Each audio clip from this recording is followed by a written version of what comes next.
The shuttle hummed as it descended through the misty atmosphere of AS.NET, a distant human colony planet that Earth had lost contact with generations ago.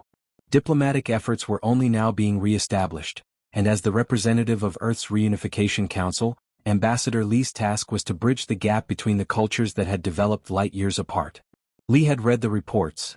The AS.NEterrans were resilient, adaptable, and capable of surviving in environments Earth humans would consider uninhabitable. But nothing had prepared her for the sight that greeted her as the shuttle doors slid open. She stepped out into a world wrapped in colors she could barely describe.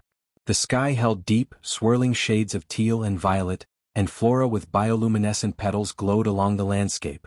Surrounding her were the AS.NEterrans themselves, tall and striking, their skin subtly tinted in shades that matched their vibrant surroundings. They seemed to almost blend into their environment. "Welcome, Ambassador Lee," a voice greeted her telepathically, a warm ripple of thought.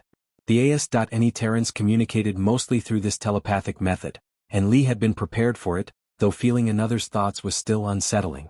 She turned to face her guide, a tall AS.NEterran named Rael, whose golden eyes held a glint of curiosity and humor. "Thank you, Rael," she replied aloud, still adjusting to the silence of thought-based communication. As they walked through the AS.NEterran settlement, Lee noticed the remarkable blend of nature and technology. Homes seemed to rise organically from the ground, molded from living materials that pulsed faintly. Rael explained, "Our structures are symbiotic. They live and grow with us, providing what we need while sustaining the environment." Lee was fascinated. Back on Earth, humanity had struggled to integrate sustainable practices into their infrastructure, but here it seemed as natural as breathing. She took mental notes, adding to her growing list of insights on the AS.NEterrans, a people who, in many ways, seemed more evolved than the humans who had sent her. "So," Rael said, still in her mind, "do you know much about AS.NEterrans?" "I've read what I could," Lee replied, trying to keep her thoughts clear. "But I'd love to learn more. What are the most important things that would help me understand your people?" Rael's golden eyes sparkled, and she responded, "Then let's start with the top 8-10 things to know about us." Lee chuckled, recognizing Rael's gentle mockery of Earth's fascination with lists and rankings. Still, she was curious to hear what Rael would say. "Firstly," Rael began, "we're adaptable. The environment here was challenging, but we've learned to thrive." She gestured to a nearby tree that bore brightly glowing fruit, which Lee guessed might be both food and light source. "We don't waste. Everything has a place and purpose." Lee nodded, admiring the AS.NEterrans' harmony with nature. "And second? Our primary communication is telepathic," Rael continued. "Words are powerful, but thoughts carry truth. It's difficult to deceive someone in thought." This intrigued Lee. How would humanity handle a culture that embraced honesty to this extent? She imagined a few politicians back home would be squirming in their seats. Rael went on, "We are also a blend of cultures from Earth. The first settlers were diverse, and over generations, we've created a culture that draws from many origins. Yet, it is uniquely our own." As they strolled, Rael shared the remaining points with quiet pride. The AS.NEterrans had developed technology in unique directions, creating devices that appeared nearly magical, powered by the bioelectric currents of the planet.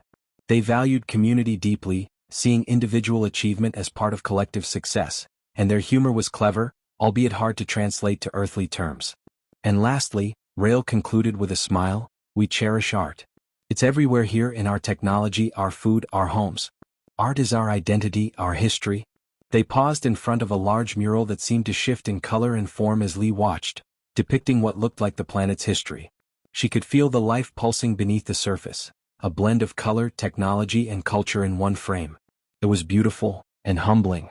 Lee took a deep breath, filled with wonder at what she had learned in such a short time. Here was a people who had not just survived but had evolved in ways she hadn't anticipated. And for the first time she questioned who, exactly, was the advanced civilization in this reunion. Just as the thought passed through her mind, Rael's warm voice echoed in her head, amusement clear in her tone. "Ambassador, there's no need to be intimidated. We're honored to meet our Earth kin at last." Lee smiled, feeling for the first time that this mission was about more than diplomacy. It was a reunion, a reconnection of family across the stars. The next day, Ambassador Lee was invited to a ceremonial meal with the AS.NEterran leaders. She approached the gathering with a mix of excitement and curiosity. A low, circular table was set under the vast violet sky, decorated with iridescent flowers and plates of unfamiliar foods. AS.NETerrans, dressed in garments that shimmered like liquid metal, were seated cross-legged around the table.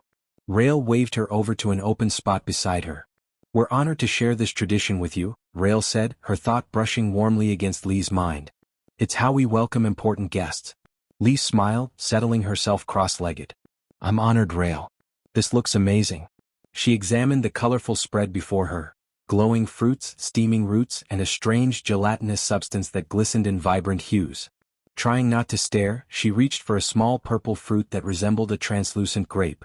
Before she could bite into it, Rael's hand gently caught her wrist. Not that one first. It's best if you try our traditional starter. This?" She handed Lee a bowl containing a pale, silken paste. The AS.NEterran leaders watched expectantly, their golden eyes fixed on her. Taking a breath, Lee lifted the spoon to her mouth. The flavor was sweet, floral, and oddly earthy. She noticed her hosts nodding approvingly, and she continued eating with more enthusiasm, feeling a bit relieved. Then Rael nudged over a larger plate containing that odd, shimmering jelly she had noticed earlier. "This is called Zephin," Rael explained. "It's very dear to us, and partaking of it binds guests and hosts. Think of it as a symbol of kinship." Lee hesitated. The dish seemed alive. But seeing the AS.NEterran leaders watching eagerly, she knew it would be impolite to refuse. Gathering her resolve, she took a generous spoonful and swallowed. At once, a tingling warmth spread through her body, making her feel both alert and calm. It was pleasant but disorienting, like a pleasant buzz. Lee tried to maintain her composure as her vision swam with hints of color and light. Rael smiled, her voice amused in Lee's mind. "Zephin amplifies sensory perception. It allows us to connect on deeper levels during important occasions." A little startled, Lee nodded and took a steadying breath. She began to notice faint thoughts from the AS.NEterrans around her, their emotions like soft whispers at the edge of her mind. She heard Rael's voice clearer than before, friendly and sincere. "It's just a peek into our way of life, Ambassador. How we understand each other." Lee found herself understanding the appeal. As she shared the meal, she felt more than just welcomed. She felt part of something shared, something larger than herself. The feast continued, with stories shared in thought and laughter that needed no translation. There were a few moments of awkwardness, like when Lee tried to use a fork, which confused her hosts, but they laughed it off and Lee couldn't help but laugh with them. She felt her initial nervousness ease, replaced by genuine warmth for her AS.NEterran hosts. As they finished, Rael placed a hand on her shoulder. "We hope you feel at home here. Today was about connection and you've shown us openness. We look forward to learning as much about you as you've learned about us." In that moment, Lee realized how rare it was to feel such mutual respect across species and cultures. She had come to represent Earth's curiosity and diplomacy, but in that quiet exchange she felt she was also forging something far more meaningful, a friendship that crossed both space and understanding. It was a few days after the feast when the ground beneath AS.NEterran settlement began to tremble. Lee had been in her quarters when the first rumble hit, shaking the walls and knocking items from shelves. Alarms sounded, a harmonic, reverberating tone that seemed to pulse through her bones. Within moments, Rael was at her door. "Ambassador, come quickly." Rael's voice was tense in Lee's mind. "The tectonic plates are shifting. We haven't seen this much activity in centuries." Lee followed Rael outside, stumbling slightly as another tremor shook the ground. AS.NEterrans moved in coordinated groups, guiding children and elders toward elevated platforms that rose from the earth, apparently designed for emergencies. "What can I do to help?" Lee asked, feeling the adrenaline spike as she took in the focused, almost practiced movements of her hosts. Rael looked at her thoughtfully. "Our platforms are meant to protect during a quake, but if the tectonic shifts trigger a landslide, we'll need to contain it to protect the settlement below." As if in answer, the ground shuddered again, this time more violently, and Lee heard a distant rumbling. She looked to the mountains bordering the settlement and saw rocks and debris beginning to tumble down the slope. "We'll need a barrier," Lee said, the idea forming in her mind. She called out to her small team of Earth engineers who'd accompanied her on this mission. "I need you all here now." Within moments, her engineers were setting up temporary force field generators, normally used for mining or excavation projects on alien terrain. They scrambled to position the generators in a line at the foot of the mountainside. Meanwhile, AS.NEterrans gathered nearby, joining hands and focusing in unison. Their eyes glowed faintly, and Lee realized they were using their telepathic abilities to channel energy toward the force field generators, reinforcing their power with what seemed to be sheer will and concentration. The field flickered and then stabilized, forming a glowing barrier just in time as a cascade of rocks and debris slammed into it, held back by the combined human technology and AS.NETerran energy. The force shook the field and Lee held her breath, feeling the ground quiver beneath her feet. But the barrier held, the rocks tumbling harmlessly to the sides. Sweat trickled down her brow as she watched the AS.NEterrans, their faces calm and focused, their communal energy keeping the field intact even as more tremors rocked the land. For a few long moments, the settlement held its breath and then, silence. The quake subsided, the mountain slope now still. Slowly the AS.NEterrans released their grip on each other, their energies dimming as the force field faded. Rael looked at Lee, gratitude clear in her gaze. "You were ready," Rael said quietly, the warmth of her thought filling Lee's mind. "You came prepared to protect lives you barely knew." Lee shook her head, a small smile on her lips. "We all have a lot to learn from each other. If we can help protect each other, that's all that matters." Rael nodded, her voice soft in Lee's mind. "This is what reunification truly means. We're stronger together." As the settlement slowly returned to normal, Lee felt a deep sense of accomplishment and connection. She realized she was no longer just an ambassador here, she was part of this community, part of this shared purpose across the stars. In the days after the quake, as .NET and Earth representatives worked side by side, reinforcing structures, restoring damaged systems, and sharing stories of the tremor that had tested their unity. The crisis had shifted something fundamental between them. There was a new sense of camaraderie, a trust that had been earned and shared.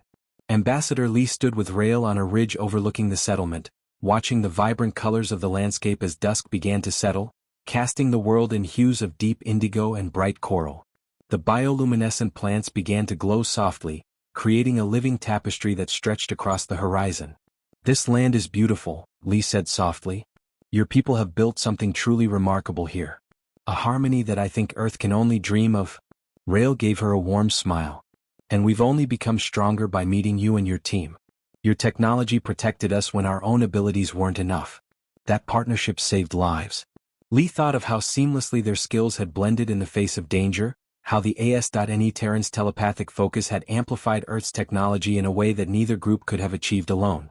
They had bridged not only a cultural gap but a practical one, forging a bond that felt unbreakable. "There's so much we could learn from each other," Lee said, glancing at Rael. "You've inspired us and I think Earth is ready for change, ready to embrace what it could become if we moved beyond our divisions." Rael nodded. "We're more alike than we are different, Ambassador. It just took us time to see it. And now, together, we can do more than either of us could alone." They stood in silence, watching as the stars began to appear, one by one, across the darkening sky. Lee felt an overwhelming sense of hope and pride for both her own people and the AS.NEterrans, whose resilience and openness had shown her what humanity could be at its best. Rael placed a hand on her shoulder, her touch grounding, warm. "This is only the beginning, Lee. Today we're neighbors. Tomorrow we'll be family." Lee smiled, feeling the promise of that future, a colorful, unified path where they would journey together, bound by shared purpose and mutual respect. She knew without a doubt that they had found not just allies but a family across the stars. And in that realization she saw a future where humanity in all its forms would flourish like never before.